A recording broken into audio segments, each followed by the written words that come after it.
All right, hey everyone, welcome back for another deep dive. Yeah, great to be here. Today, we're tackling a system that's pretty much nursing 101, the musculoskeletal system.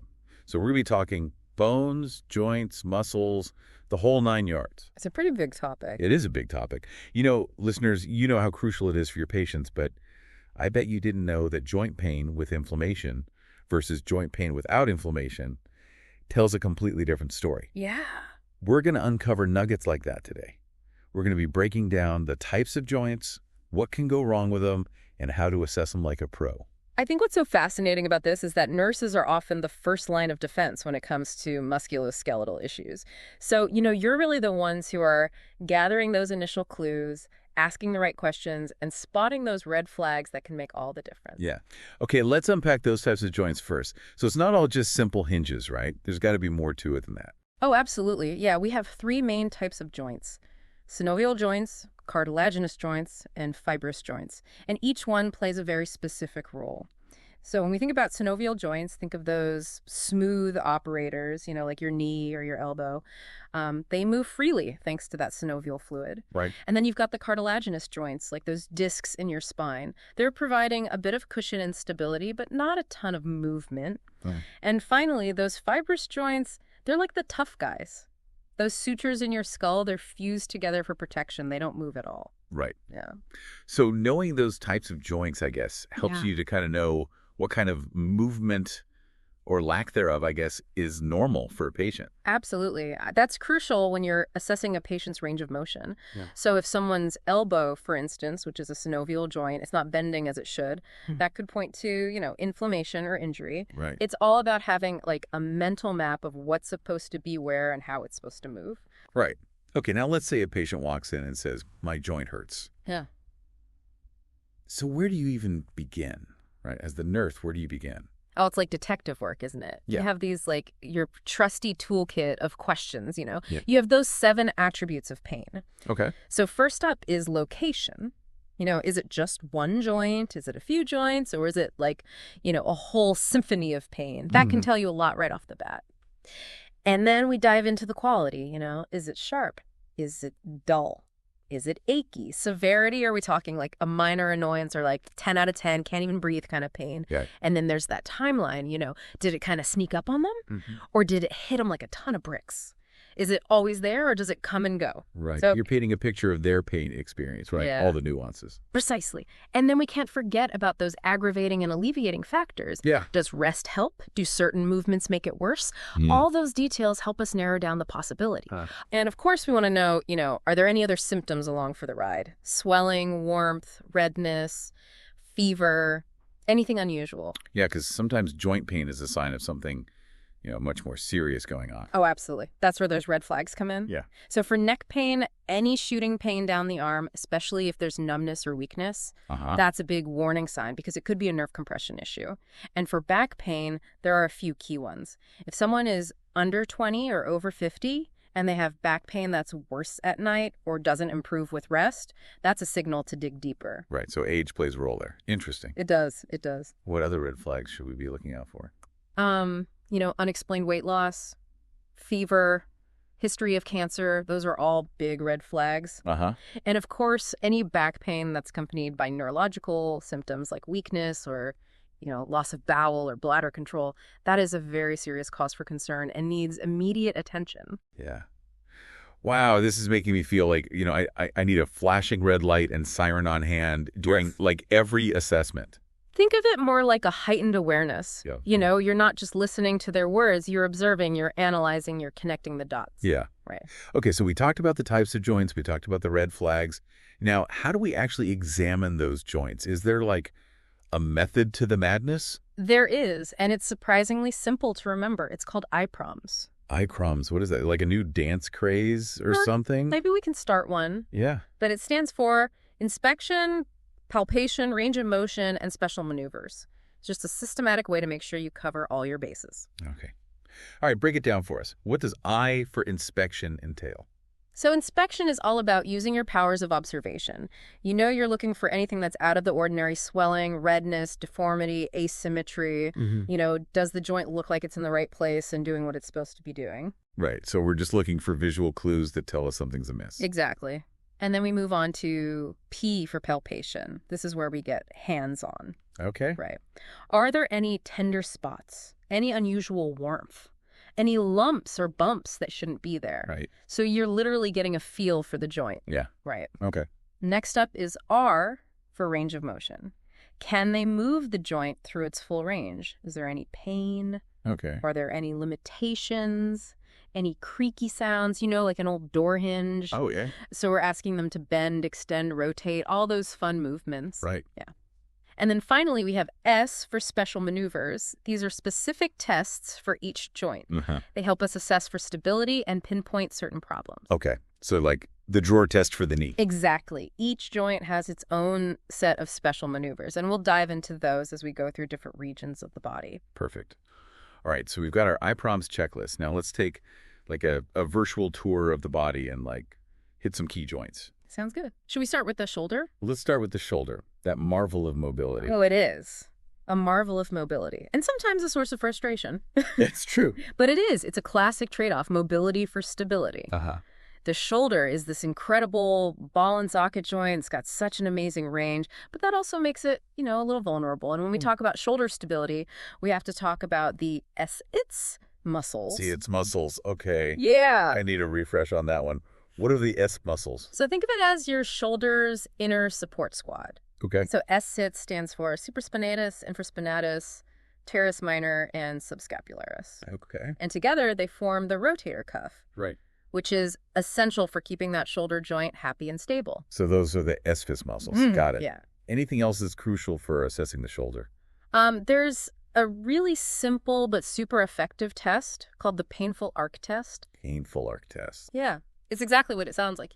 You ask the patient to raise their arm out to the side, and if they wince in pain between 60 and 120 degrees, that's a pretty good indicator of a rotator cuff issue. So you're looking for that arc of pain. Exactly. Simple but effective. Okay. Now, what about the elbow?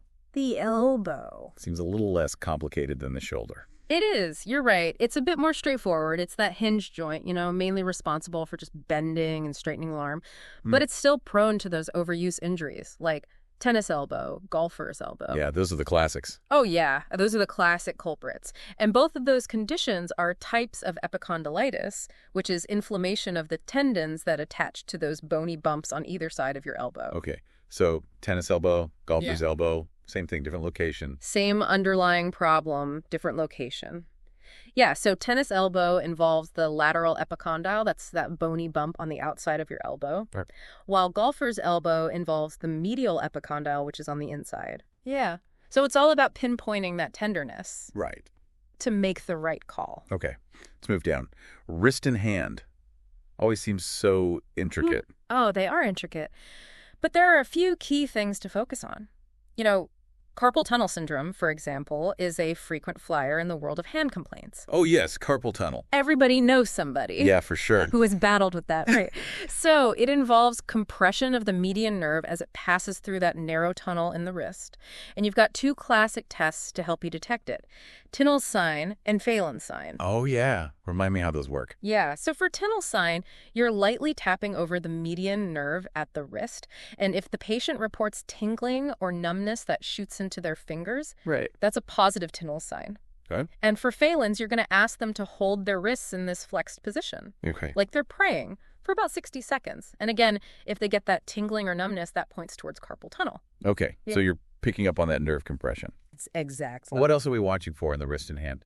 Well, keep an eye out for those Heberden's and Bouchard's nodes. They're like little bony bumps on the finger joints. And they're a classic sign of osteoarthritis. Like little whispers of osteoarthritis. Precisely.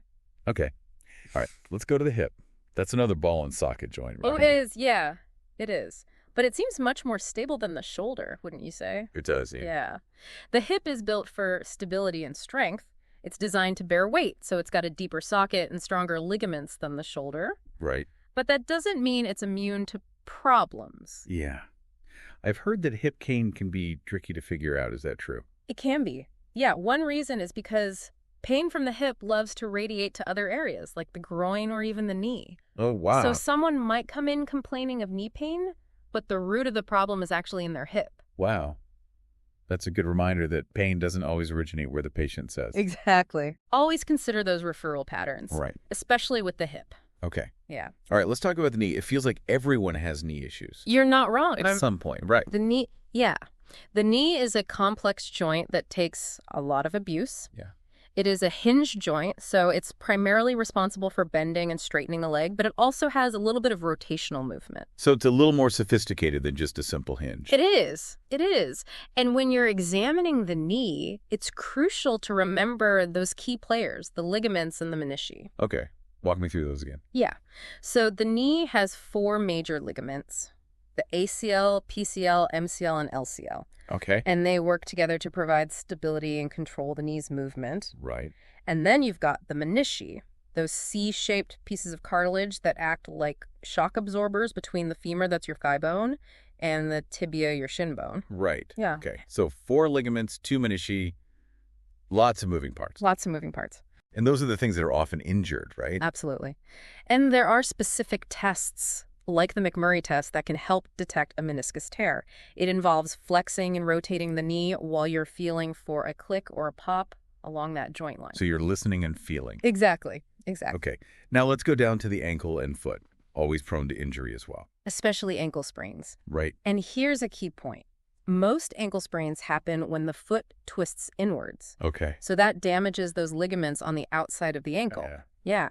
And there are actually specific guidelines called the Ottawa Ankle Rules. Ottawa ankle rules. They help determine when an x-ray is needed for a suspected ankle fracture. Okay. So, yeah, those rules are like gold for nurses dealing with ankle injuries. Okay. Wow. We covered a lot of ground from head to toe, literally. Yeah. But it feels like we only scratched the surface. We have. But this is a great foundation, right? Yeah. For understanding how to approach a musculoskeletal assessment. So just remember, observation, palpation, assessing that range of motion, and knowing those key special maneuvers. And keeping those red flags in mind. Absolutely. Those are crucial for spotting those potentially serious problems early on. Right. Now, how about we take a break, and when we come back, we'll delve into some specific regional examination techniques. We can put those IPROMS skills to the test. Sounds good to me. Okay. All right, we'll give our brains a quick stretch, and we'll come back for more musculoskeletal adventures.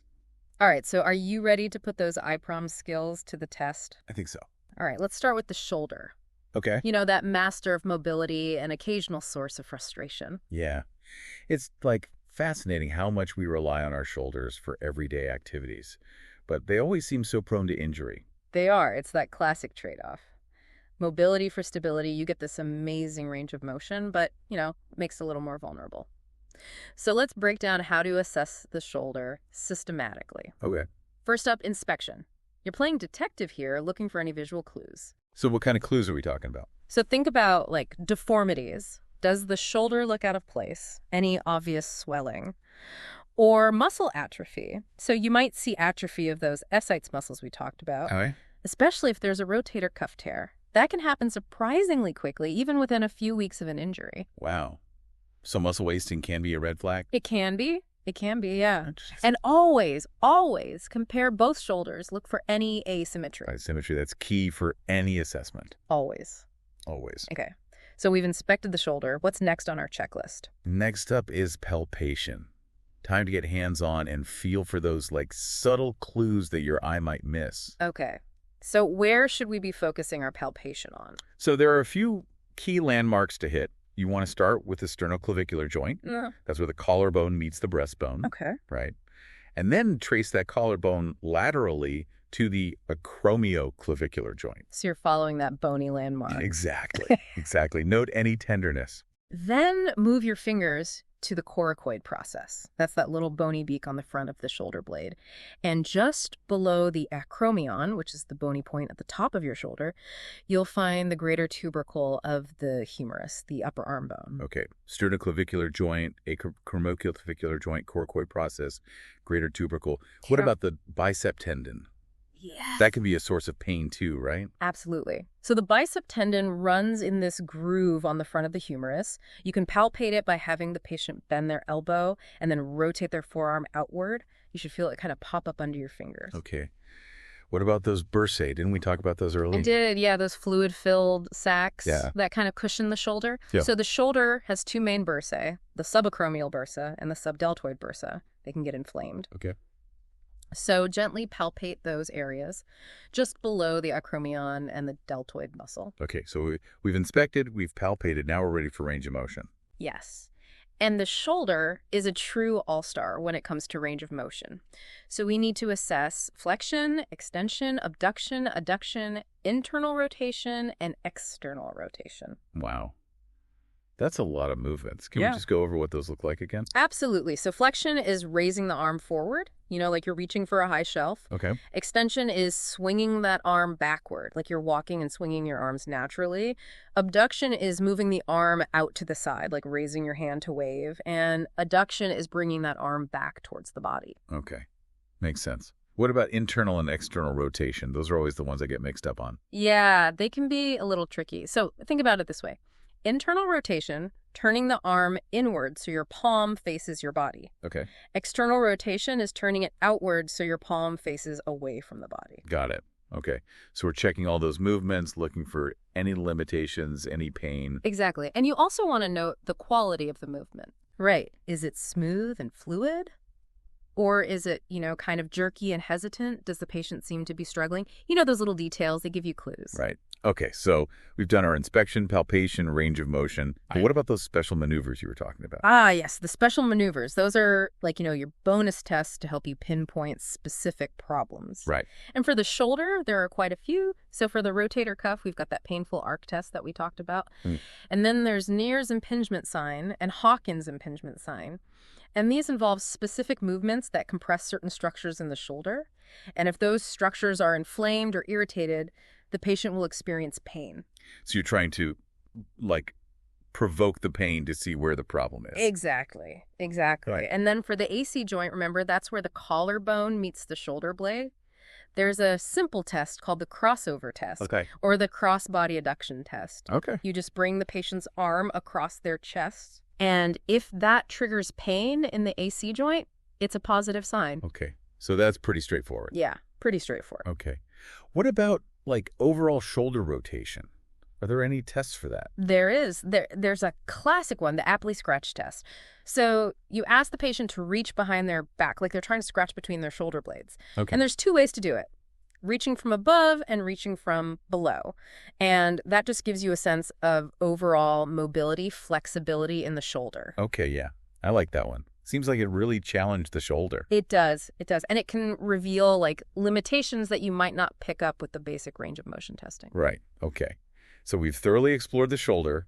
Now let's move down to the elbow, that trusty hinge joint. Yes. The elbow. Seems a little less complex. It is. Structurally, it's simpler. Right. But it's still prone to those overuse injuries. Yeah. Especially in athletes, anyone who's doing repetitive motions with their hands and wrists. Right. So what are the key things to focus on when you're assessing the elbow? So first up, inspection. We're looking for any obvious swelling, redness, deformities. So remember that bony point at the back of your elbow? Yeah. The olecranon process. Yes, olecranon process. The one that hurts so much when you hit it. Exactly. So if you see swelling over the olecranon process, it could indicate olecranon bursitis, which is inflammation of the bursa that cushions that bony prominence. Olecranon bursitis. Got it. Okay. What else are we looking for during inspection? Pay attention to those medial and lateral epicondyles. Right. Those bony bumps on either side of the elbow. Remember, those are the sites of those epicondylitis problems. Tennis elbow, golfer's elbow. Exactly. Now, let's move on to palpation. We want to feel for any tenderness, any unusual masses. Okay. Where do we palpate? So start with the olecranon process. Check for any tenderness or swelling. Then palpate those medial and lateral epicondyles. And remember to palpate just distal to them because that's where the tendons attach. And that's often the site of pain and epicondylitis. Okay, see. Yeah. So we've inspected the elbow, we've palpated it, now we're ready for range of motion. Yes, and the elbow's range of motion is a little bit more straightforward than the shoulders. We're looking at flexion, extension, supination, and pronation. Okay. And what do those look like again? Yeah, so flexion is bending the elbow, bringing your hand towards your shoulder. Extension is straightening it out. Supination is turning your palm upward, like you're holding a bowl of soup. Okay. And pronation is turning your palm downward, like you're emptying that bowl of soup. Soup in, soup out. Exactly. Exactly. And as with other joints, you're assessing the full range of motion, looking for limitations or pain. Okay. So we've inspected, palpated, checked range of motion. What about special maneuvers for the elbow? There are a few, and one of the most important is the test for lateral epicondylitis. It's also known as Cozen's test. Cozen's test? Yeah. Okay. And it's specifically to test for tennis elbow. Okay, how does that one work? I'm not familiar with Cozen's test. Yeah. So you'll have the patient make a fist, extend their wrist, and then you'll ask them to resist as you try to flex their wrist. Okay. And if that reproduces their pain, it's a positive sign for tennis elbow. So you're kind of recreating the motion that's causing them pain. Exactly. Exactly. It's a very specific test for that particular condition. All right. I'm ready for the wrist and hand. Always seems so intricate. It is. They are. Yeah. But don't worry. We'll break it down. Okay. Step by step. And remember, IPROMS is your guide. All right. I'm feeling better already. So first step is inspection again. Inspection. Always. Always. Okay. So, take a moment, observe the position of the hands at rest and in motion. Do the fingers look straight? Are they slightly flexed like they should be when relaxed? Do they move smoothly? So we're just looking at like the overall appearance. How's the hand looking? Exactly. And then focus on the joints themselves. Look for swelling, redness, deformities. Remember those Heberden's nodes and Bouchard's nodes we talked about? Those bony enlargements on the finger joints? Yeah, those little whispers of osteoarthritis. Exactly. What else are we looking for? So check the contours of the palm. So look at the thunar eminence, that's that fleshy mound at the base of the thumb, and the hypothenar eminence, which is at the base of the pinky. And if those areas look wasted or atrophied, that could indicate a nerve problem. So you're looking at like the muscle mounds. Exactly. Exactly. Okay. Now, once we've done our visual inspection, it's time to get hands-on with palpation. All right, ready to palpate. So what are the key landmarks we need to check? So there are quite a few. Let's start with the bones of the forearm that form the wrist joint. So the distal radius and ulna. You can feel those bony prominences at the wrist. Okay, so you're feeling for the bony framework. Exactly. And if someone's had a fall, be sure to palpate that distal radius carefully. Tenderness there could indicate a callus fracture. That's a common type of wrist fracture. Got it. Yeah. And then feel for the radial styloid process. That's a little bony bump on the thumb side of your wrist. And then there are those 8 little carpal bones that make up the wrist joint. Those are a bit tricky to feel individually, but you can gently palpate that area and check for tenderness or any unusual movement. Right. And then we have the metacarpals and phalanges. Yes. Those are the bones of the hand and fingers, right? Yes, exactly. So palpate each of those bones, feeling for tenderness or swelling. Okay. What about that anatomic snuff box? What is that again? Ah, yes. The anatomic snuff box.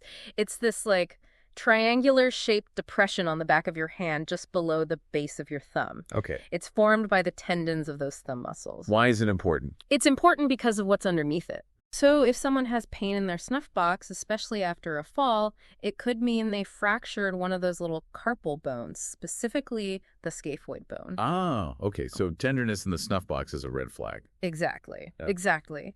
Now, once we've palpated all those bony structures, we need to focus on the joints themselves. Okay. And how do we assess the joints of the wrist and hand? So you're going to gently palpate each joint. Okay. Feeling for any tenderness, swelling, warmth.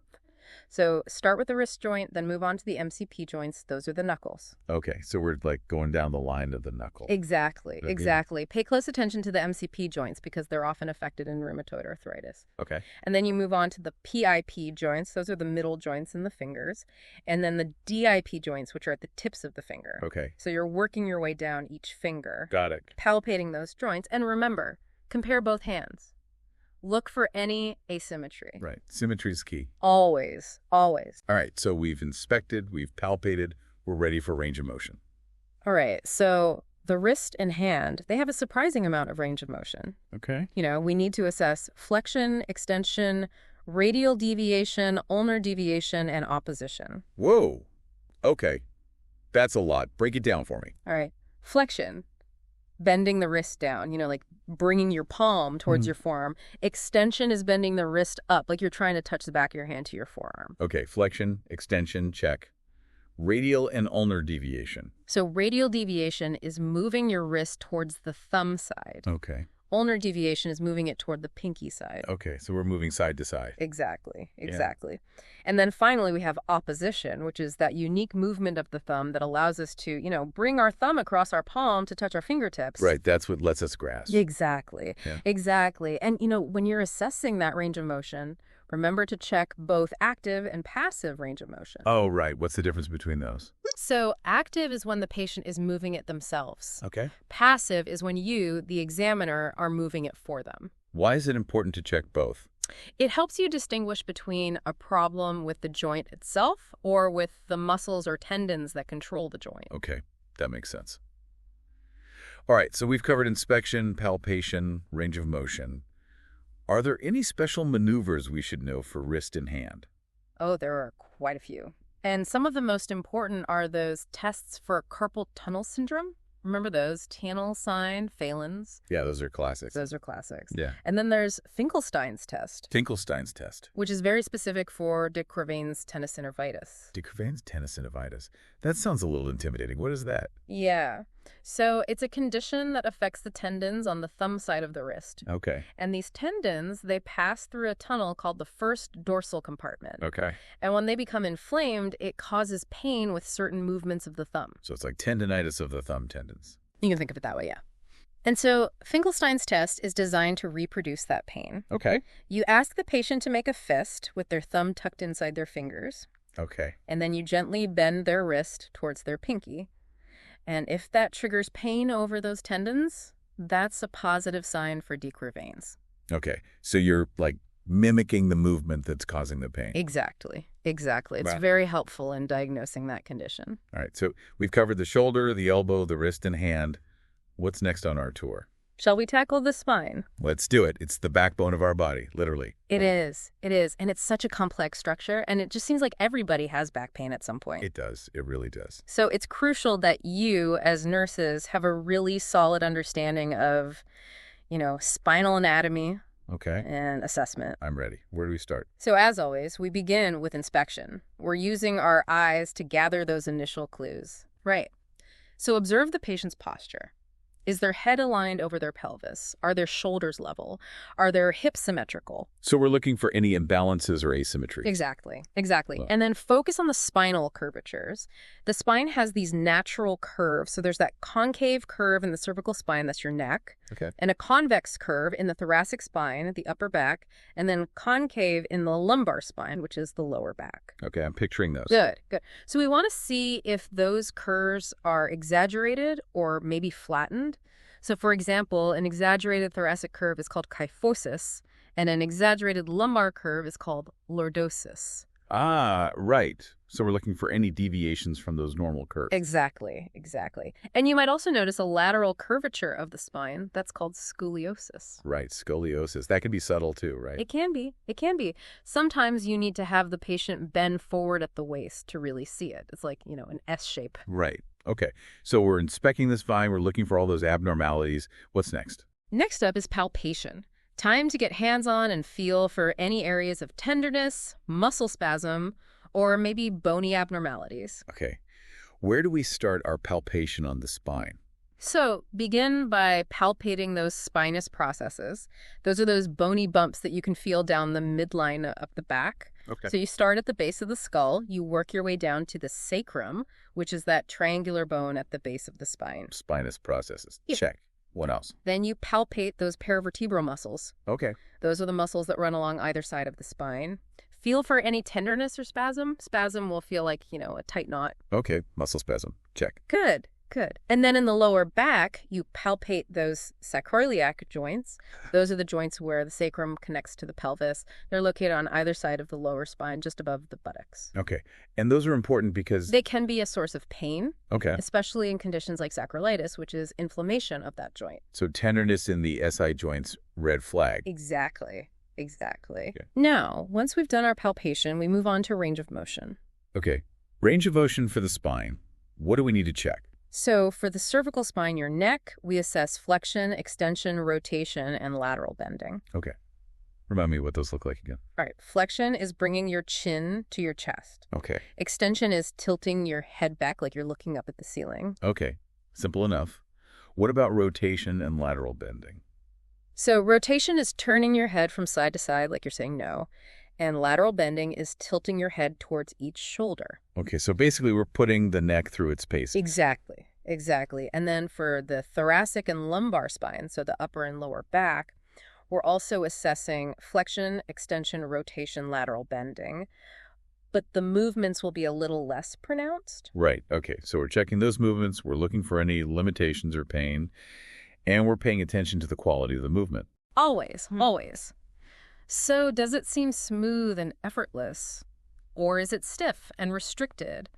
Does the patient seem to have pain with certain movements? All those observations can help you. Right. Okay, so we've inspected, we've palpated, we've assessed the range of motion. Any special maneuvers for the spine? There are, and one of the most important is the straight leg raise test. Oh, yeah, I've heard of that one. Yeah. It's used to assess for nerve root irritation, which is often caused by a herniated disc. Okay. Walk me through it. How's it done? So you have the patient lie on their back with their legs straight, and then you slowly raise one leg at a time. And if they experience pain that shoots down their leg, especially below the knee, Okay. that's a positive test. And that's a sign of nerve root irritation. Exactly, exactly. And there are a few variations. You can dorsiflex the foot, like point the toes upward, and that can further increase the tension and make the pain more pronounced. Okay. So we're looking for pain, and that can help us identify like a potential herniated disc. Exactly, exactly. Okay. Now let's move on to the hip. The hip. Yes, it's like so crucial, right? It is. It is. For weight bearing and mobility. The hip is a marvel of engineering. It's a ball and socket joint, but it's so strong and stable, designed to bear, the weight of our body. And yet it can still be prone to problems, right? Oh, absolutely. Absolutely. Hip problems can be caused by a variety of factors: arthritis, injuries, overuse. So let's talk about how to assess the hip systematically, again, starting with inspection. Okay. So what are we looking for during inspection? So first, observe their gait as they walk. Do they have a smooth, even stride? Or are they limping or favoring one leg? Then observe their posture. Is their pelvis level? Do they have that excessive inward curve of the lower back, that lordosis? Right. That can be a sign of a hip problem. Lordosis can be a clue. It can be. Yeah, it can be. Okay. Now, let's move on to palpation. Okay. Palpating the hip can be a little tricky. The joint itself is deep and covered by a lot of muscle, but there are some key landmarks that we can feel. Okay. Guide me. So, start by palpating the anterior superior iliac spine, the ASIS. ACEs. Yeah, it's that bony prominence on the front of your hip bone. Got it. And then move your fingers down to the greater trochanter. That's that bony prominence on the outside of your hip, the one that, sticks out when you lie on your side. Okay. Greater trochanter. Check. And finally, palpate the pubic symphysis. That's the joint where the two pubic bones meet in the front of your pelvis. Okay. Pubic symphysis. Yes. Got it. And when we palpate, what are we looking for? You're feeling for any tenderness, any asymmetry. So tenderness in any of those areas could indicate a problem. Okay. I'll make a note of that. So we've inspected the hip, we've palpated it, now we're ready for range of motion. We are. And the hip, has a great range of motion, just like the shoulder. Okay. So we need to assess flexion, extension, abduction, adduction, internal rotation, and external rotation. Okay. Could you walk me through those again? Absolutely. So flexion is bringing your knee toward your chest. Extension is moving your leg backwards, like you're kicking something behind you. Right, okay. What about abduction? Adduction. So abduction is moving your leg away from your body, like you're doing a side leg raise. Adduction is bringing your leg back towards your body, crossing over the midline. Okay. And then internal and external rotation. Those are always the ones I get mixed up on. Yeah. So think about it this way. Internal rotation is turning your foot inward, so your toes are pointing toward your other foot. External rotation, turning your foot outward, so your toes point away from the other foot. Got it, okay. So we're checking those movements, looking for any limitations or pain, and paying attention to the quality of the movement. Always. Always. Right. Smoothness, fluidity, and symmetry. Yes. Okay. So we've inspected the hip, we've palpated, we've assessed range of motion. Are there any special maneuvers for the hip? There are. And one of the most important is the Trendelenburg test. Trendelenburg test. Okay. And that's used to assess the strength of the gluteus medius muscle. Oh, okay. Tell me more about that. Yeah, so you have the patient stand on one leg. Okay. And you observe their pelvis. If the pelvis drops on the side of the raised leg, that's a positive Trendelenburg sign. And it indicates weakness of that gluteus medius muscle. Interesting. So it's not so much a test of the joint. It's more of a muscle strength test. More of a muscle strength test. Yeah. Okay. Are there any other maneuvers? There is another one that's helpful, the Faber test. Stands for flexion, abduction, and external rotation. And it's used to assess for problems with the hip joint or the surrounding structures, Right. like the sacroiliac joint. Okay. How's that one work? So you have the patient lie on their back, Okay. and you place their foot on their opposite knee. So you're creating like a figure 4 position with their legs. And then you gently press down on their knee. And if that causes pain in the hip or the buttock, that's considered a positive Faber test. So you're looking for pain, and that could be like hip problems or SI joint problems. Exactly. Okay. Yeah. All right, let's move on to the knee. The knee. It seems like everyone has knee problems at some point. You're not wrong. It's the largest joint in the body. It's incredibly complex. It's got lots of moving parts. It's vulnerable to injury. So how do we approach examining the knee? Yeah, there's a lot to consider. There is. But don't worry, we'll break it down step by step. Okay. Using IPROMS as our guide. Okay. First up, inspection. All right, inspection of the knee. What are we looking for? So start by observing their gait, just like we did with the hip. Right. Do they have a smooth, even stride? Are they limping, favoring one leg? Then take a good look at the knee itself. Look for swelling, redness, any deformities. Are the knees aligned properly? Or do they bow outward? We call that genu varum, or bow legs. Or knock inward, genu valgum, or knock knees. Genu varum, genu valgum, adding those to my vocabulary. So we're looking to see if the knees are tracking properly. Exactly. And check the contours of the knee. Are there any areas of, like, fullness or hollows that shouldn't be there? So any unusual bumps or depressions? Precisely. Yeah. Precisely. And then take a look at those quadriceps muscles. So those are the large muscles on the front of the thigh. Right. Look for any atrophy. So any wasting away of that muscle could indicate a problem with the knee or even the hip. So you're checking those muscles for weakness. Exactly. Now, once we've done our inspection, we move on to palpation. All right. Time to get hands-on with the knee. Yes. So what are our key landmarks to palpate? So start with the patella, the kneecap, that bony prominence on the front of the knee. Okay, patella. Yes. Then palpate the tibial tuberosity. That's that bony bump just below the patella where the patellar tendon attaches. Okay, tibial tuberosity. Check. And then palpate the medial and lateral femoral condyles. Those are those bony prominences on either side of your knee at the bottom of the femur. Medial and lateral femoral condyles. Check. And what about the joint line itself? Yes. Palpate along the joint line, both medially and laterally, feeling for any tenderness, swelling, or warmth. Remember those menisci we talked about? Right, the shock absorbers. Can we actually feel those? You can't feel the menisci directly, but you can feel for tenderness along that joint line, which could indicate a meniscus tear. So we're looking for indirect signs of a meniscus tear. Exactly. And then there are the ligaments, the collateral ligaments and the cruciate ligaments. The collateral ligaments are on the sides of the knee. The cruciate ligaments are inside the knee joint. Okay. So lots of ligaments to check. How do we assess those? So you'll gently stress each ligament, feeling for any laxity, any looseness, which could indicate a tear.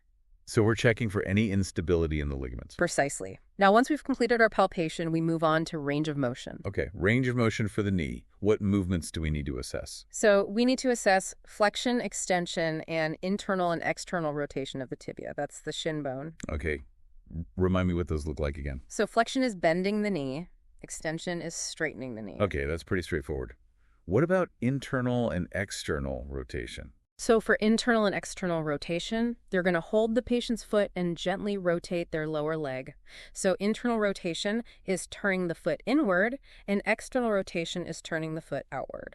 Okay, got it. So checking all those movements, looking for any limitations, pain, and we're paying attention to the quality of the movement. Always. Smoothness, fluidity, symmetry. Smoothness, fluidity, symmetry, those are always key.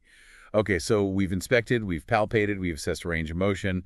Any special maneuvers for the knee that we should know? Oh, there are plenty. The knee has a whole arsenal of special maneuvers. We could probably do a whole episode just on those. Wow, it sounds like there's a lot to learn about assessing the knee. Can you just give me like a sneak peek of some of the most important ones? Sure. So one of the most well-known is the McMurray test. It's used to assess for meniscus tears. You have the patient lie on their back with their knee bent, and then you hold their heel and rotate their lower leg inward and outward as you slowly straighten their leg. And if you feel a click or a pop along that joint line, it could indicate a meniscus tear. So you're using your hands and your ears for that one. Exactly. And then you've got the Lachman test and the anterior drawer test. Those are used to assess the integrity of the anterior cruciate ligament, the ACL. And for the posterior cruciate ligament, the PCL, you've got the posterior drawer test. And these tests involve applying specific forces to the knee to see if those ligaments are intact. Okay. It sounds like those take a little bit of practice. I'll have to get some hands-on experience with those under supervision. Definitely. It's important to learn those maneuvers properly so you don't cause any harm to the patient. Now, are you ready to move on to the final stop on our virtual tour, the ankle and foot? Let's do it. The ankle and foot, they're so often overlooked, but they're essential for mobility, right? They are. And they take a lot of abuse, especially with all the walking and running that we do. So let's start with inspection, as always. What are we looking for when we observe the ankle and foot? Well, I would imagine you start by watching them walk, just like we did with the hip and the knee, to see if they have a normal heel-toe gait pattern or if they're, limping or favoring one side. Exactly. You're already thinking like a pro. And then we take a close look at the ankle and foot themselves, looking for any swelling, redness, deformities. Are the ankles symmetrical? Are the arches of the feet normal? Are the toes straight? So we're looking for anything that, visually looks like it's not quite right. Precisely. And then we move on to palpation, feeling for any tenderness or abnormalities. Okay. Where should we start our palpation of the ankle and foot? So begin by palpating the medial malleolus. That's that bony prominence on the inside of your ankle. Okay. Medial malleolus, check. What's next? Then palpate the lateral malleolus, the bony prominence on the outside of your ankle. Lateral malleolus, check. Then palpate the Achilles tendon. That's that thick tendon at the back of your ankle that connects your calf muscles to your heel bone. Achilles tendon, check. What about the bones of the foot itself? Yes, palpate along the bones of the foot, feeling for any tenderness or deformities. Pay particular attention to the metatarsals, those long bones in the middle of your foot. Okay. Metatarsals, check. Anything else we should be palpating? Yes, don't forget the plantar fascia. That's that thick band of tissue that runs along the bottom of your foot. Got it. Plantar fascia, check. And what are we feeling for when we palpate all those structures? You're feeling for any tenderness, any swelling, any warmth, which could all indicate a problem. Okay, so I'll be sure to make a note of any of those findings. So we've inspected, we've palpated. Now we're ready for range of motion, right? You got it. So for the ankle, we need to assess dorsiflexion and plantar flexion. Dorsiflexion is bringing your foot up, like you're pointing your toes toward your shin. Plantar flexion is pointing your foot down, like you're standing on your tiptoes. Okay. Dorsiflexion and plantar flexion, check. What about range of motion for the foot itself? For the foot, we assess inversion and eversion. Inversion is turning your foot inward, so the sole faces your other foot. Eversion is turning your foot outward, so the sole faces away from your other foot.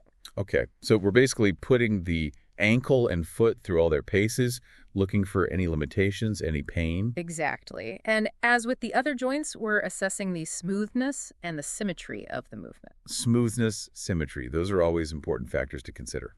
Okay, so we've inspected, we've palpated, we've assessed range of motion. Are there any special maneuvers for the ankle and foot that we should be familiar with? There are a couple of key ones. One of the most important is the Thompson test, which is used to assess the integrity of the Achilles tendon. You have the patient lie on their stomach with their feet hanging off the edge of the table, or you can have them kneel on a chair. Then you squeeze their calf muscle. If the Achilles tendon is intact, their foot will plantar flex. If the tendon is ruptured, their foot won't move. So it's a way to test if that tendon is completely torn. Exactly. And another helpful maneuver is the anterior drawer test for the ankle. This test is used to assess the stability of the ankle joint, particularly the anterior talofibular ligament, which is commonly injured in ankle sprains. So you stabilize the patient's lower leg with one hand and grasp their heel with the other. Then you pull their heel forward while pushing their lower leg backward. If there's excessive movement or like a soft end feel, it could indicate a ligament tear. So you're checking for instability in the ankle joint. Precisely. Wow. We've really covered a lot of ground today, haven't we? We've explored every major joint from the shoulder to the ankle. We've talked about those crucial red flags. We've broken down that IPROMS approach step by step. Yeah, it's been an incredible journey. I feel like I have a much deeper understanding of how to approach a musculoskeletal assessment now, but it's clear that this is just the beginning. There's so much more to learn about this complex system. Absolutely, and that's the beauty of it. The musculoskeletal system is fascinating, and there's always more to learn and more to discover, but the key is to start with that strong foundation. Yeah. And that's what we've focused on today, giving you those essential tools and techniques to assess the musculoskeletal system with confidence. I think we did a pretty good job. I'm feeling much more prepared to tackle those musculoskeletal challenges now. Well, I'm so glad to hear that. And remember, it's all about practice and continuous learning. The more you assess, the more comfortable and confident you'll become. And never be afraid to ask questions or to consult with your colleagues. We're all in this together, right? Absolutely. We're a team, and we can learn so much from each other. So to all of our listeners out there, keep those brains pumping, keep practicing, and never stop exploring the amazing world of the musculoskeletal system. We'll catch you on our next deep dive.